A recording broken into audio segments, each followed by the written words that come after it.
दोस्तों कहानी शुरू होती है और हम देखते हैं डॉक्टर भकलंडी को, जो कि अपनी आंखों का चेकअप कराने अपने एक दोस्त के पास आया होता है। तभी उसका दोस्त भकलंडी को कहता है कि तुम अपनी आंखों का चेकअप कराने के लिए बार बार क्यों आ जाते हो। जिस पर डॉक्टर भकलंडी कहता है कि ये जानने के लिए कि मेरी आंखें ठीक है या नहीं। इस पर उसका दोस्त पूछता है कि क्यों, क्या हुआ, कहीं तुम अपनी आंखों पर कोई एक्सपेरिमेंट तो नहीं कर रहे। इसी दौरान वहां पर डॉक्टर मुन्नी बाई आती है और डॉक्टर भकलंडी से पूछती है कि तुम किस बारे में रिसर्च कर रहे हो। इस पर डॉक्टर भकलंडी उसे कहता है कि जैसा तुमने नर्सरी क्लास में पढ़ा ही होगा कि लाइट जब किसी ऑब्जेक्ट से टकराती है और उस ऑब्जेक्ट से टकराकर वापस हमारी आंखों में आती है तो इससे हम किसी चीज को देख पाते हैं, जैसे कि मैं अभी तुम्हारी बड़ी बड़ी चूचियों को देख रहा हूँ। लेकिन क्या हो अगर हम अपनी आंखों का प्रयोग पूरी तरह से करने लगे और उन चीजों को भी देखा जा सके जो लाइट के परे हो, जो कि नॉर्मल आंखों से देख पाना पॉसिबल नहीं है। इसलिए जो मैं प्रयोग कर रहा हूँ उससे मेरी आंखें रेडिएशन को भी देख पाएंगी। अब यहाँ पर ये जो डॉक्टर मुन्नी बाई थी वो गंड घोसला फाउंडेशन से आई थी, जिस फाउंडेशन से डॉक्टर भकलंडी को उसके एक्सपेरिमेंट्स के लिए फंड मिल रहा था।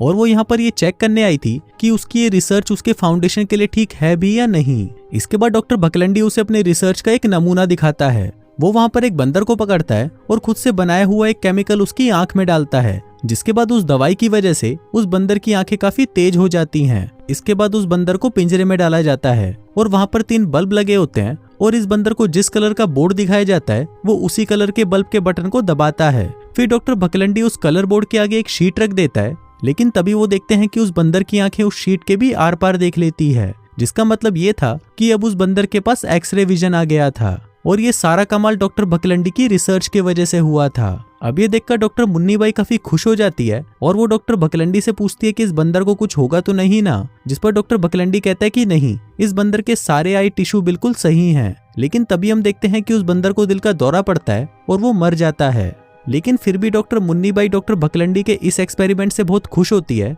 और वो उसे आगे भी ये काम जारी रखने को कहती है। फिर अगले सीन में हम देखते हैं कि डॉक्टर भकलंडी अपने एक दोस्त डॉक्टर बेरोजगार भंडारी के पास जाता है और अपने ऊपर एक्सपेरिमेंट करने के लिए उससे हेल्प मांगता है। लेकिन डॉक्टर बेरोजगार भंडारी उसे साफ मना कर देता है और उसे कहता है कि तुमने जिस बंदर पर एक्सपेरिमेंट किया था वो मर चुका है और अब तुम्हें इस एक्सपेरिमेंट को रोक देना चाहिए। लेकिन फिर भी डॉक्टर भकलंडी किसी तरह से डॉक्टर बेरोजगार भंडारी को मना लेता है, जिसके बाद डॉक्टर बेरोजगार भी इस एक्सपेरिमेंट से जुड़ जाता है। अब सबसे पहले डॉक्टर भकलंडी उस केमिकल को अपनी आंखों में डालता है, जहां पर हम देखते हैं कि पहली बार इस एक्सपेरिमेंट का प्रयोग किसी इंसान पर किया जा रहा था। अब जैसे ही डॉक्टर बेरोजगार उस केमिकल को डॉक्टर भकलंडी की आंखों में डालता है, तभी डॉक्टर भकलंडी को टेबल के पार रखी हुई चीजें भी दिखाई देने लगती हैं। और अब डॉक्टर भकलंडी को भी एक्सरे विजन मिल चुका था, जिसके बाद डॉक्टर भकलंडी फाइल के नीचे रखे हुए पेपर को भी देख पा रहा था और वो उसे डॉक्टर बेरोजगार को पढ़कर भी सुनाता है। अब ये देखकर डॉक्टर बेरोजगार भंडारी की गर्दन फट जाती है और वो कहता है कि बहन ये कैसे पॉसिबल है। तभी डॉक्टर भकलंडी उसे ये भी बताता है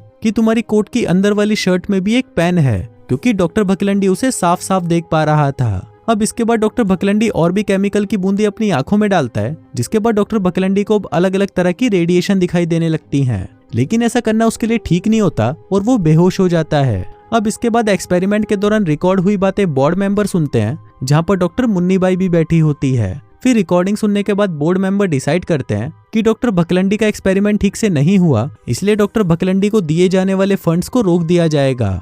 वहीं डॉक्टर मुन्नी बाई उनको समझाने की कोशिश करती है कि ये एक्सपेरिमेंट ठीक से हो सकता है, लेकिन वो लोग उसकी कोई बात नहीं सुनते। इसके बाद हम डॉक्टर बनछोड़ दास को देखते हैं, जो कि डॉक्टर भकलंडी से आकर मिलता है। फिर वो उसे बताता है कि आज मेरे एक पेशेंट की सर्जरी है, इसलिए मैं चाहता हूं कि तुम मेरे साथ रहो और उस पेशेंट का डायग्नोस करने में मेरी मदद करो। इसके बाद डॉक्टर भकलंडी उस पेशेंट से मिलने के लिए जाता है और अभी भी उसकी आंखों में एक्सरे विजन होता है, जिसकी मदद से वो पेशेंट के अंदर देख लेता है। वो देखता है कि इस पेशेंट का डायग्नोस सही से नहीं किया गया। फिर ये बात वो डॉक्टर बनछोड़ दास को भी बताता है, लेकिन डॉक्टर बनछोड़ दास उसकी बातों पर विश्वास नहीं करता, जिसके बाद वो उसे सर्जरी के टाइम अपने साथ रहने के लिए कहता है।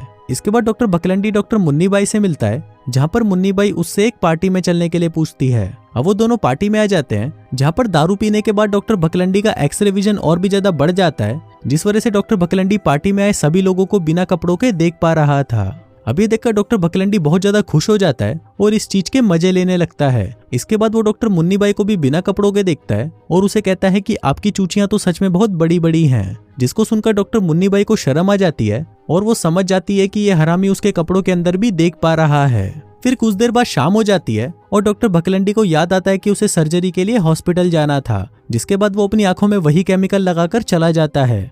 फिर सर्जरी के दौरान हम देखते हैं कि डॉक्टर भकलंडी डॉक्टर बनछोड़ दास को सर्जरी करने से रोकने लगता है और उसे कहता है कि भूखड़ी के अभी भी मेरी बात सुन ले, तू जो भी कर रहा है वो गलत है। मुझे यहाँ से साफ साफ दिखाई दे रहा है कि इस पेशेंट को ट्यूमर है। लेकिन यहाँ पर डॉक्टर बनछोड़ दास उसकी बात नहीं मानता तो डॉक्टर भकलंडी चाकू से उसका हाथ काट देता है, जिस वजह से बनछोड़ दास अब ऑपरेशन नहीं कर सकता था। फिर डॉक्टर भकलंडी कहता है कि तुम्हें लग रहा होगा कि मैं पागल हूँ, लेकिन ऐसा नहीं है, मैं जो कुछ भी कह रहा हूँ वो बिल्कुल सच है। अब उसकी ये बातें सुनकर डॉक्टर बनछोड़ दास मान जाता है, जिसके बाद डॉक्टर भकलंडी उस पेशेंट का ऑपरेशन शुरू कर देता है। अब यहाँ पर डॉक्टर भकलंडी को उस पेशेंट के सारे बॉडी पार्ट्स आराम से नजर आ रहे थे, जिसके बाद वो बहुत ही आसानी से उसका ऑपरेशन कर देता है।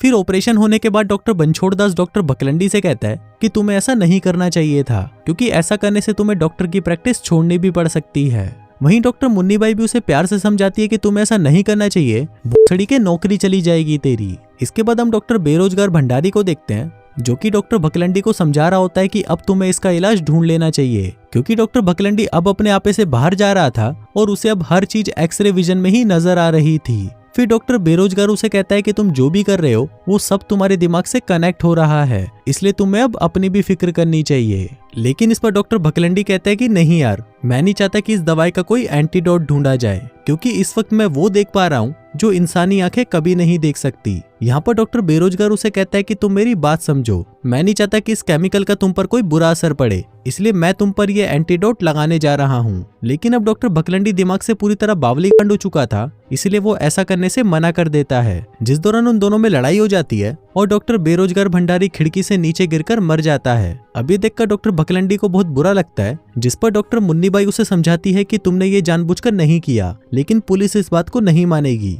इसलिए तुम्हारे लिए अच्छा यही होगा कि तुम यहाँ से चले जाओ, क्योंकि तुमने जो हरकत डॉक्टर बनछोड़ दास के साथ की थी उसके बाद सब तुम्हें ही दोषी मानेंगे। अब ये सुनकर डॉक्टर भकलंडी हॉस्पिटल से भाग जाता है, जिसके बाद अगले दिन डॉक्टर बेरोजगार भंडारी के मरने की खबर अखबार में आ जाती है।